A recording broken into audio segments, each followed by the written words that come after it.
The young man at the front,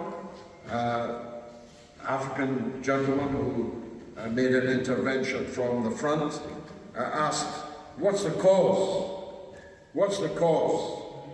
There's no point in dealing only with the symptoms. We have to know, understand, and analyze carefully and properly the cause.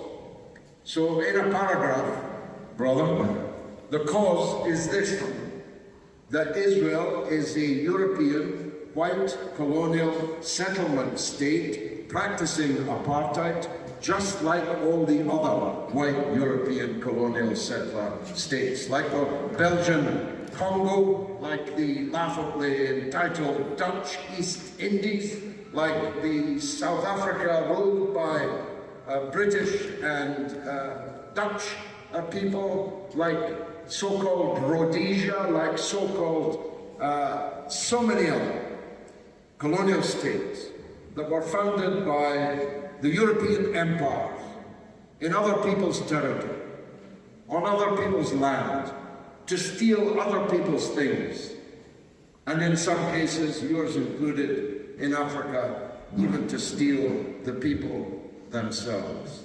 And we maintain a principled, unwavering stand with the occupied against the occupier. We will never support the occupier. We will always support the occupied, and it's not up to us to decide how they resist European occupation. This is a key point. I worked for the African National Congress under the leadership of Nelson Mandela, including underground in apartheid South Africa, from north to south, east to west.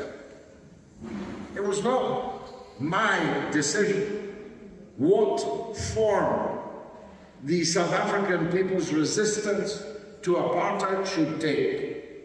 And so when I joined it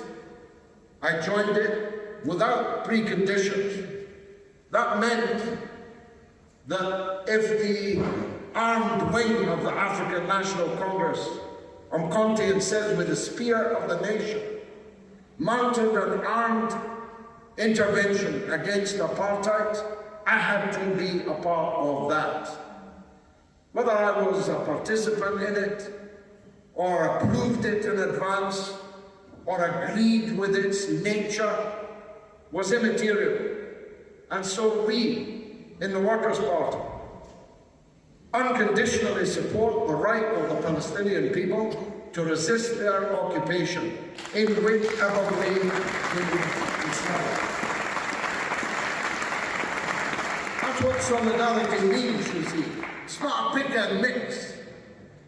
You're not required to support Hamas. I don't, in fact, support Hamas in the sense that I wouldn't be voting for them.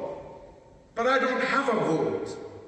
It's the responsibility only of the Palestinian people to pick their own leaders, not mine, and definitely not our government.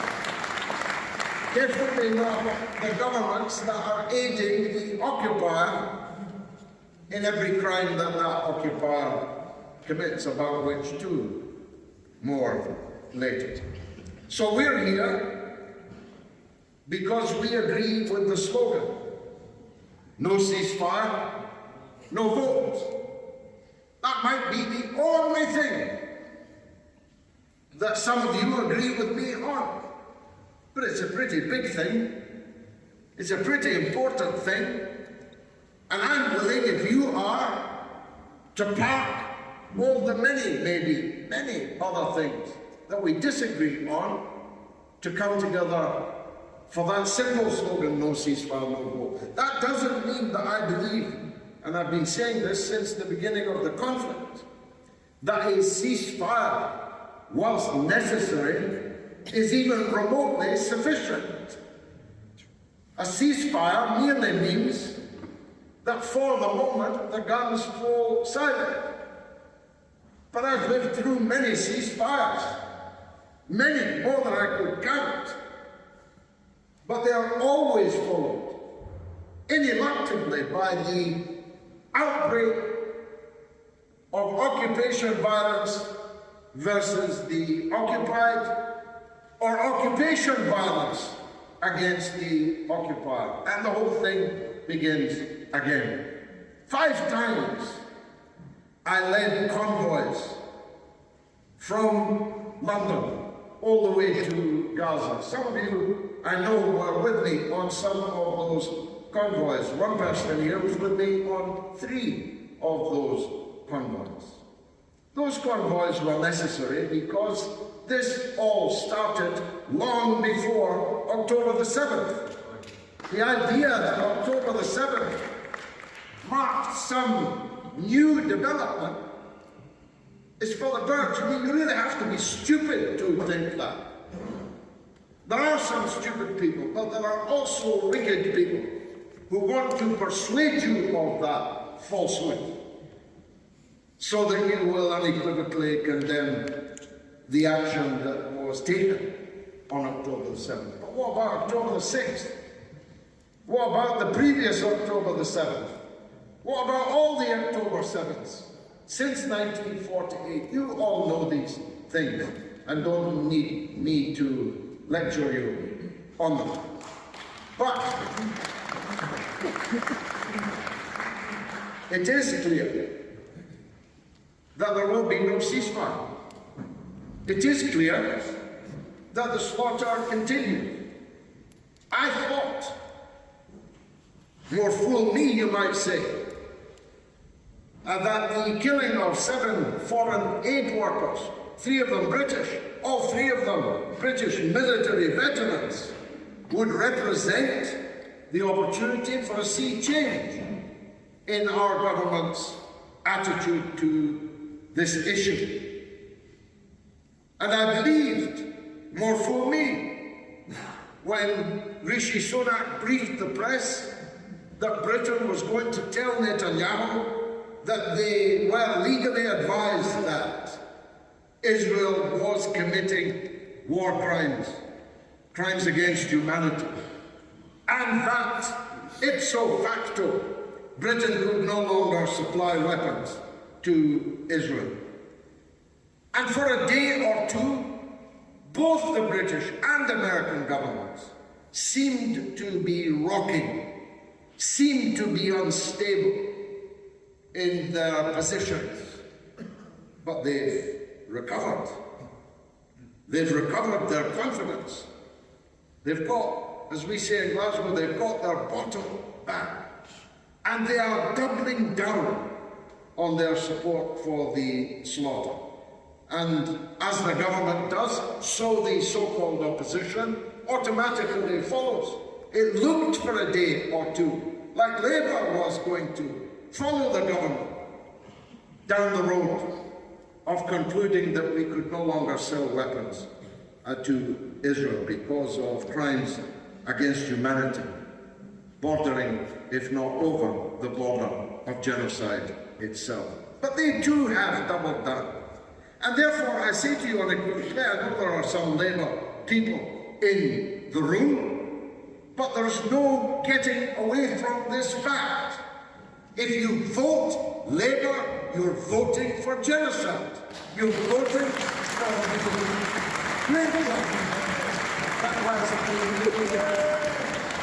against the Palestinian people. And in a way, I hear people say, this councillor is quite a good person. Or this councillor got a car park for the mosque. Or this councillor, or this MP even, is sympathetic. That's not the point. They're standing for Labour.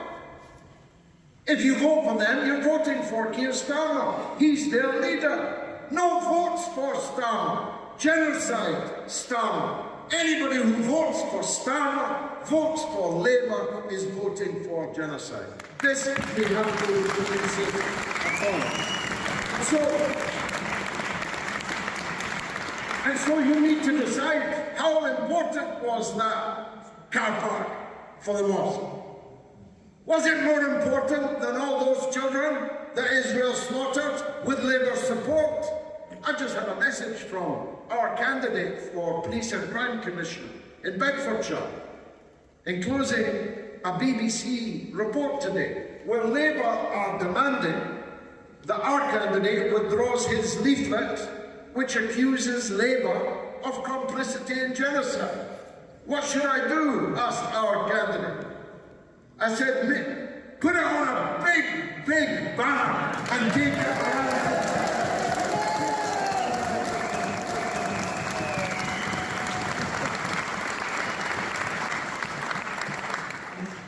And so, I could say it in Arabic, but let me say it in English. We say to these people, these councillors that might be good, these MPs that might not be that bad, judge yourselves before you are judged. Yeah. Judge yourself before you are judged. You had a chance before nominations closed to leave this rotten genocide party, miscalled Labour. You've got another chance before polling day on the 2nd of May, but your last chance is before the general election 2024. If you go into the general election of 2024 either as a candidate for Keir Starmer's Labour Party or an activist asking people to vote for putting Keir Starmer into 10 Downing Street, you are damned forever. You will never be forgiven by us, by our children, by history. Least of all will you be forgiven by the Palestinian people. So we have an ironclad position on this. Never Labour, no Labour, whoever they are, whatever office they are standing for. It goes without saying, therefore, and I said it in relation to the Blackburn independents, anybody who's standing against Labour and who can help Labour lose, we are with them. Well, we are with them. We are with them.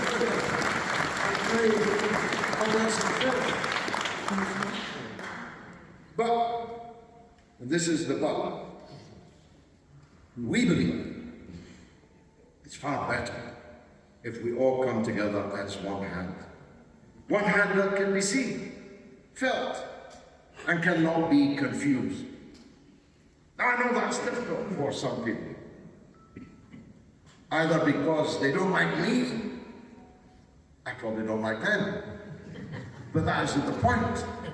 Or because they have political disagreements with us. Somebody lobbied me on the way in about trans rights. You may have a different point of view from me on trans rights, or on trade unionism, or on net zero target. You may. And that may be such a big issue for you that you cannot join with us. But I ask you to think about what can be achieved by having our logo on your ballot paper. First of all, it means you can't be confused with anybody else. You know, independents are great. But how do you define the independent? An independent group is even better.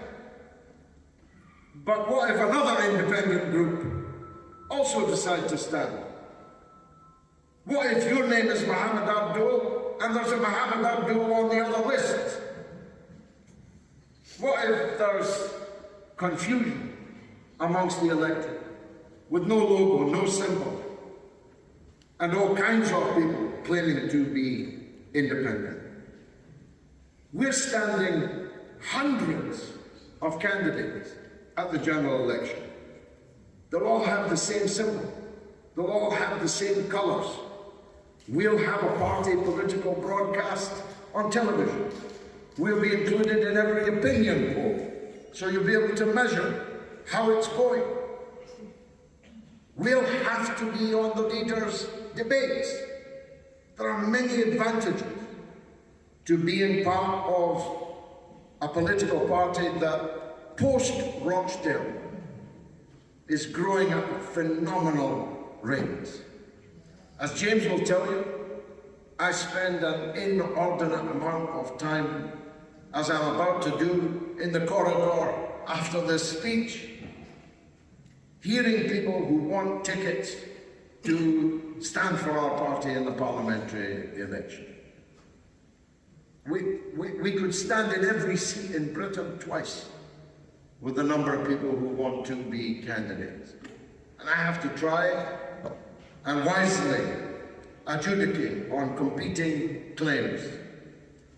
But that's a powerful national force. It's not the same as an independent. I repeat what I said, I support the independents. Whoever stands against Labour as an independent, I'll support them. But if we have a candidate in that constituency, we cannot guarantee that we will not be up against an independent, maybe 3 independents at the general election. We'll try to be wise, but we have a project. And our project is not just about Gaza. Gaza is what brings us here in such numbers, together here in Blackburn today. But we don't think either that Gaza is the only issue, or that foreign policy is the only policy that matters. We believe that Britain has been betrayed by the Uni Party on all kinds of things. And this post-industrial malaise into which our country has sunk, lost its moorings, prey to any quackery that comes along as the latest fad out of California, prey to the latest demands of whoever is the President of the United States.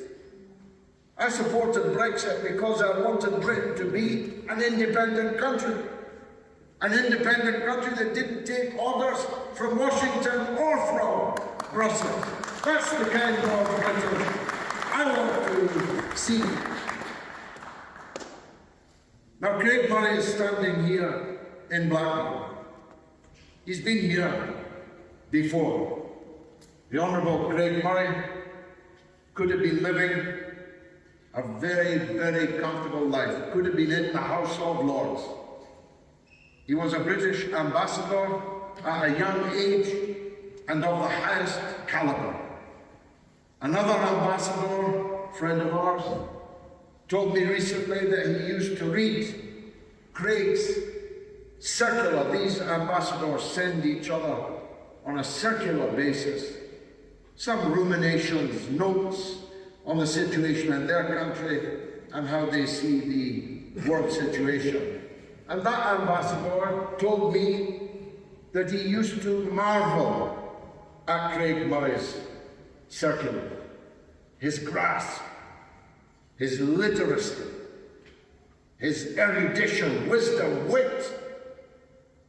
I tell you, we're giving you a Cristiano Ronaldo here in Blackburn.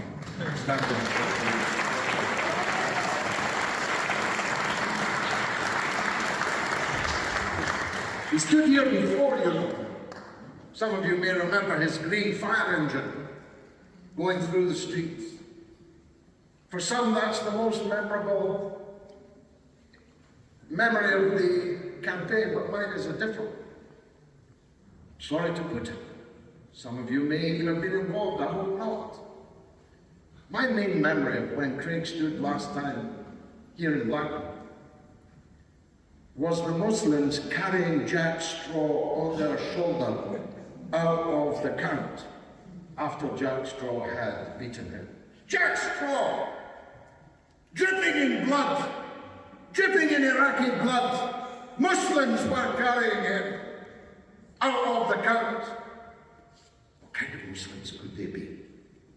What kind of slave mentality is that?